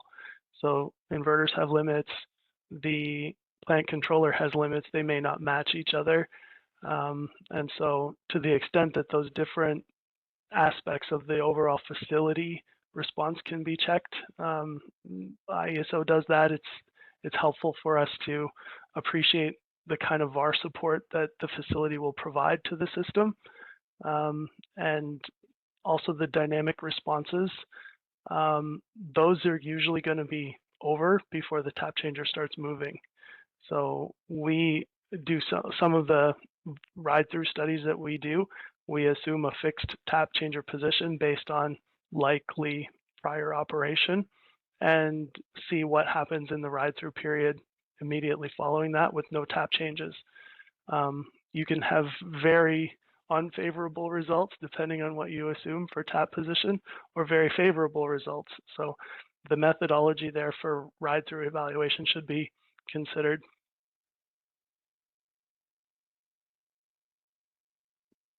Phil, while you were talking, I had a kind of follow-up question to what Rishi mentioned about measurement resolution. Do you have clear guidance on or guidelines on what kind of data you want to see from commissioning testing, what resolution, at what level in the IVR plant? Yes. Is it clear to the IVR plant only? Yeah, so we ask for one sample per electrical cycle, and that usually means DDR with a slow recording channel. For certain tests, we also ask for high-speed data, which is more like a 1 kilohertz sampling. And in the IESO region, we do ask for DDRs to be installed, and they they are expected to be monitoring at least high side quantities, often low side as well. So we do expect that new facilities at least will have disturbance monitoring equipment that can be used there. And it's common that, high-speed data recording will be set up to collect feeder level data or maybe even inverter level data. But one sample per cycle is good enough for most of our purposes. But is it something that clearly spelled out in, say, commissioning testing requirements saying, for this type of tests, I need this resolution data at this levels in the IBR plant? Yeah, so what I mentioned in our commissioning requirements that are prescribed, it's noted there. And in our public-facing forms for typical tests, it's noted in those forms in the instruction sections too. Yep. Okay, I'll go back to going in order. You probably can have a couple of questions still.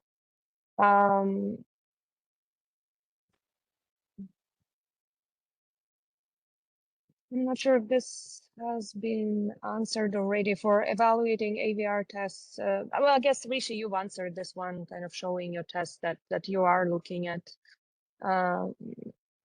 megavar response, not voltage. But yeah, the question is, for evaluating AVR tests, where you initiate step change to the voltage reference, should the plant's response time be evaluated based on megavar or voltage? Are there specific settings, bands that the plant should maintain?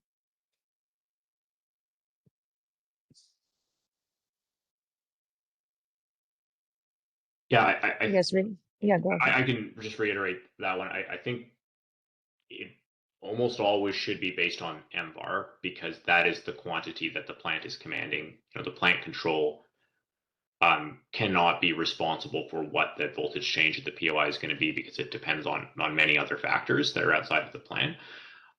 So that's a good criteria for evaluation. The part that I didn't answer and which I don't really have the answer to per se is in terms of settling bands. I think that's really a project specific question. Some entities have addressed it in requirements. Of course, we have requirements in 2800, but up to now, I haven't seen a lot of universal requirements from an AGIR where we want a settling time of X across all facilities in our region. I think it's more typical that it may be undefined or may be defined on a site-specific basis by the system operator based on their knowledge of the local system. But actually, sorry, one thing to add to that would be that even if you don't have a requirement for settling band, you should know what it is, right? So sometimes we say, well, there's no performance requirement for X, so we don't test it. You can still test it. You will have a baseline. You will know something. You don't have a pass-fail criteria. But if you do a step change test and you see a huge overshoot that then takes a long time to get damped out, I think you'll know that you have a problem, whether or not there was an explicit performance criteria saying that that's not allowed. I'll go to the next one. That's to Rishi. You were talking about, shaping contracts and agreements with OEMs and so on. So do you have any recommendations of what absolutely has to be in the contractual agreements with OEMs so it doesn't prevent you from fully testing capability of the plant during commissioning? I think the gold standard and what we've tried to do going forward is to define precisely what you want to test and how you want to test and what the pass-fail criteria are at the time when you buy the equipment. And you go to the OEM and say, here's my whole testing checklist. These are all the tests that I'm going to do in the field. And we're going to link this with the contract so that you cannot attain contractual completion until we've conducted all of these tests. And of course, sometimes it's not possible to define a quantitative pass-fail criteria, and you can work around that by specifying the test, but saying that that the criteria will be by mutual agreement. But the key point is to bring that as early as possible. If you show up with that testing checklist 2 weeks before commissioning, it's very likely that you will get into a commercial dispute that will not get resolved.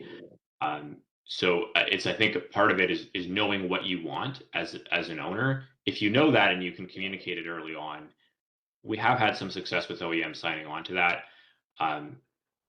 a little bit reluctant sometimes, but we've been able to work through some objections about, hey, that we don't think that this test will work or not. But I think timing is really the main one. And fully agree with that. Getting that information early, those test criteria, not only can you prepare for the site work, but you might be able to help de-risk early with some of the HIL tests, PSCAD, other things beforehand. Yeah, the tests are linked with the design, right? Like, yeah. You should be developing a control narrative that accounts for all the functions that you're going to have and what you expect them to do. If you develop the control narrative in isolation of what the testing requirements are going to be, quite likely your equipment's not actually going to meet the test requirements. I'll ask the last one to Lars. So you were talking about hardware in the loop testing. So I was wondering how common it is this type of testing for model validation of IBR plant projects. Is something mainstream or something IBR plant owner has to request from PPC vendor specifically and doesn't happen too often? It is something that we try to do on the majority of our projects. It's something that helps us out to de-risk early on. And not only is it HIL testing the project config, we also do HIL testing. We call it our coordinated release, where we have our power plant controller with the SCADA solution where we can test everything together. And that way we can test at a product level before then we get the site configuration capability. But we still also typically repeat these tests for the project config. And we can do this because we've automated many of these steps. That's good. Thank you. So we are top of the hour, so I'm having to close out. Thank you so much, everyone, for coming, presenting your